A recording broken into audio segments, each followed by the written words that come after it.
and welcome to another Crysis 3 gameplay. I don't know how long it's been since I uploaded my last one, but it felt like it was time to upload another one. And in this gameplay, I'm using my favorite gun, which is the Typhoon. I love this gun. I've tried not all of them because I haven't unlocked all of them because I'm not max level yet, but I've tried a lot of them, and the Typhoon is definitely my favorite one. It has a really big clip size, so if I'm lagging, it's not that much of a big deal. And speaking of lag, today I wanted to talk to you guys about the downfalls of Crysis 3 and what is kind of stopping it from being one of the top shooters or having a really large community for Crysis 3.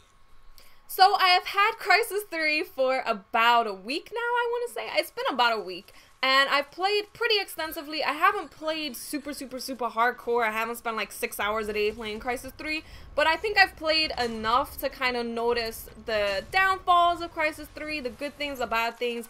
And my initial impression of Crysis 3 is still very true. I still feel like it is a very fun game, and like I said in that commentary, my first commentary of this game, I do enjoy the game and it's a lot of fun, but I don't feel like it would be a game that I would take really seriously or put a lot of time into like I do with Call of Duty. And I kind of know why that is now. I didn't know why when I made that commentary, but I kind of know why now.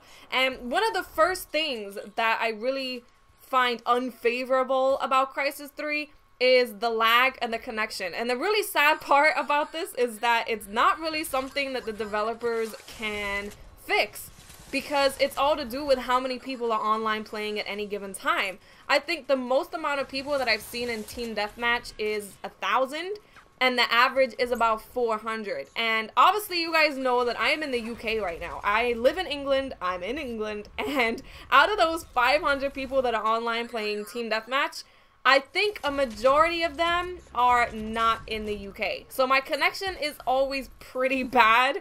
I'm usually on a 2-bar. And although, yes, the 2-bar is not as bad as it would be in Call of Duty, because obviously you die a lot slower in Crysis 3, it's still really noticeable. I'll be shooting somebody and they're just not dying. I'm like, dude, I don't know what to do. I'm shooting you, you're not dying. There's like literally nothing else that I can do to kill you. I don't know what to do unless I run around with a shotgun. Maybe that would work. But I've also had games that have been almost unplayable. Like the dude is just skipping around and swimming and jumping all over the place, and I'll be aiming at him, but when I'm aiming at him, he's in a totally different place because of the lag. So that is a really bad thing, but like I said, it's not really something that the developers can do. They can't fix it. But some other things that the developers definitely can fix, and I feel like they should have fixed or should have done before the game was even released, is the dog tags that you can customize, which is like the player card in Call of Duty. Every time you unlock one, if you turn off your Xbox, it resets it. And I don't know if everyone has experienced this. I know a few people have told me that they have, but every time I unlock something, I turn off my Xbox and come back, and it's not there anymore, and I have to redo the challenges. So it kind of, no, it's not game-breaking. It's definitely not game-breaking, but it just kind of makes you feel like you're not playing a finished product when it comes to multiplayer. It kind of feels like it's not fully polished or fully complete, if you guys know what I mean. Also, the selection of guns, the amount of guns that are in the game is really not a lot. I think there's like 10.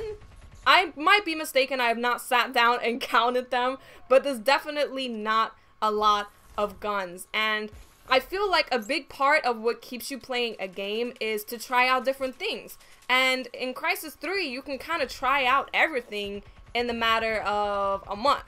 And a month lifespan for a game is really not that great. So I would really love for them to put more guns in the game. I know that there are the alien weapons that you can pick up, but you guys know what I mean. You want to mess around with your customization, you want to mess around with your loadout, and more guns would definitely help with that. So I think the best way for me to explain or give my opinion on why I think Crysis 3 isn't a huge FPS game that has a really big community, it's just because I feel like the game's not complete. The multiplayer doesn't feel complete. Like the amount of guns, yes, they could add DLC, but with what they shipped with, I don't think it's enough to keep people playing for a year, for 2 years. There's just not enough variety for you to mess around with. There's just really not. And in terms of like the dog tags resetting and like the kill cam the sound and the picture is out of sync when you watch the kill cam. Stuff like that is not a huge deal. It's not game breaking, but it does make you feel like you're not playing a complete polished game. Like, it's not polished. It's not polished. That's the best way that I can describe it. But with even all of that said and put aside, I still really enjoy Crysis 3 as just a fun, casual FPS to play. I can get on for an hour or 2 hours, have a really good time, and get off. And I'm completely okay with the game being like that. I'm just saying, in terms of the game being a really super hardcore FPS that people play and really enjoy for a long period of time, I think these are the things that are holding it back. So for anyone that has Crysis 3, let me know what you think about this in the comments. Obviously, I am a newcomer to Crysis 3, so I'll be really interested to know what you guys think. And I'll speak to you guys later. Okay, bye.